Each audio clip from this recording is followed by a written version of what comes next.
বিসমিল্লাহির রাহমানির রাহিম।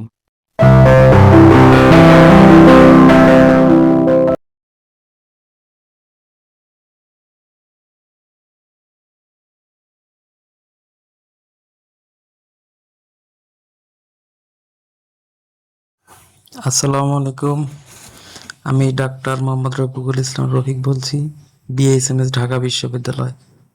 প্রতিবারের মতো আজকে আমরা একটি বিষয় নিয়ে আলোচনা করব, সেটা হচ্ছে অতি গুরুত্বপূর্ণ বিষয়।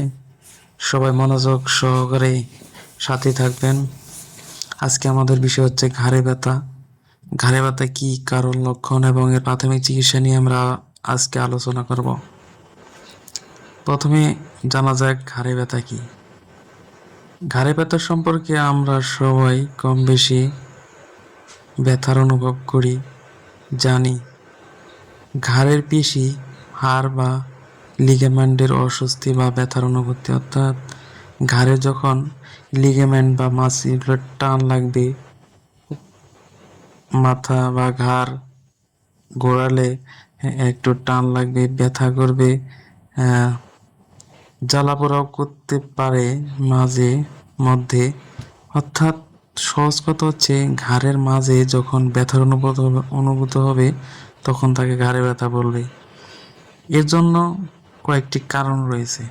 কারণগুলোর মধ্যে হচ্ছে আপনার অঙ্গবিন্যাসের সমস্যা, অর্থাৎ আপনি যখন বসে কোথাও কাজ করেন বা দাঁড়িয়ে থাকেন অথবা ঘুমান, সেটা আপনি সঠিকভাবে কাজ করেন না, সঠিকভাবে ঘুমান না, সঠিকভাবে বসে কম্পিউটারে কাজ করেন না, অর্থাৎ মাথা, ঘাড়, শরীর ব্যালেন্স করে আপনি কোনো কাজ করেন না। পেশিটির টান, হঠাৎ করে কোনো কাজ করতে গেলে, ভারী কাজ করতে গেলে টান লাগতে পারে। এই টান লাগার কারণে আপনার ঘাড়ে ব্যথা হতে পারে। হঠাৎ আঘাত, অর্থাৎ কোনো দুর্ঘটনা বা কোনো জায়গায় আপনি হঠাৎ করে ধাক্কা লাগার কারণে আপনি আঘাত লাগতে পারে, এই কারণে আপনিও ঘাড়ে ব্যথা হতে পারে। অর্থাৎ আরেকটা হচ্ছে অস্থি সন্ধির ক্ষয়, অর্থাৎ আপনার ঘাড়ে যে হাড়গুলো আছে সেটা ক্ষয় হওয়ার কারণে আপনার ঘাড়ে ব্যথা হতে পারে। ঘাড়ে ব্যথার লক্ষণগুলো কী কী? ঘাড় শক্ত হওয়া, অর্থাৎ ঘাড় শক্ত হয়ে যাবে, মাথা ব্যথা করবে। পেশি শক্ত হওয়া, কাঁধ বা হাতে অসাড়তা বা ঝিনঝিন করা, অর্থাৎ আপনার কাঁধে বা হাতটা ঝিনঝিন করবে। নড়াচড়া করলে আপনি নড়াচড়া করতে পারবেন না, মনে হবে যে হাত অবশ হয়ে যাচ্ছে, এরকম। এর জন্য আপনাকে দ্রুত চিকিৎসা অবশ্যই করতে হবে, না হলে পরবর্তীতে ঝামেলা হতে পারে। এই জন্য আমরা প্রাথমিক চিকিৎসা হচ্ছে কি, ঘাড়ের ব্যায়াম। আস্তে আস্তে আপনি ঘাড়টা এদিক ওদিক করতে পারবেন। পর্যাপ্ত বিশ্রাম নিতে হবে এবং পুষ্টিকর খাবার খেতে হবে। ঠান্ডা পানি বা ঠান্ডা সেঁক দিতে পারেন। অতি সত্বর আপনাকে ডাক্তারের পরামর্শ নিতে হবে, এটা হচ্ছে সবচেয়ে জরুরি।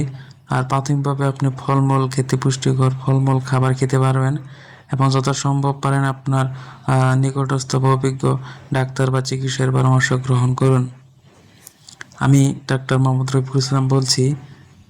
আপনাদের যদি এরকম ঘাড়ে ব্যথা লক্ষণ দেখা যায় বা আপনার আশেপাশে ফ্যামিলির কারো এই সমস্যা থাকে, তাহলে আপনি সরাসরি আমাকে কলে অথবা হোয়াটসঅ্যাপে যোগাযোগ করতে পারেন।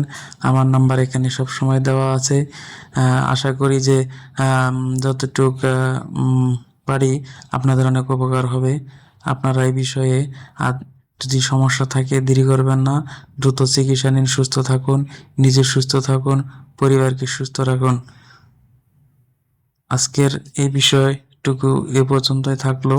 আপনারা সবাই লাইক দিবেন, সাবস্ক্রাইব করবেন আর শেয়ার করবেন, তাহলে আমি আরও আগ্রহীত হই। আরও যে কোনো রোগ বিষয়ে আপনারা কমেন্ট করতে পারেন, আমি সেই বিষয়ে আপনাদের সামনে তুলে ধরবো। ভালো থাকুন, সুস্থ থাকুন। যে কোনো চিকিৎসা বা পরামর্শের জন্য আপনি হোয়াটসঅ্যাপ নাম্বার এবং যে কোনো সময় যে কোনো মাধ্যমে আপনি কল করতে পারেন। সবাই সুস্থ থাকবেন, ধন্যবাদ।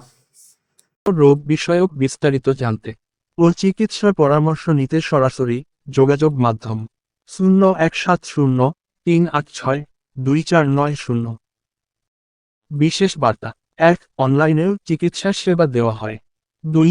সবসময় রেজিস্টার্ড হোমিওপ্যাথিক চিকিৎসকের পরামর্শ নিন। 3. নিজে সুস্থ থাকুন, পরিবারকে সুস্থ রাখুন। ধন্যবাদ।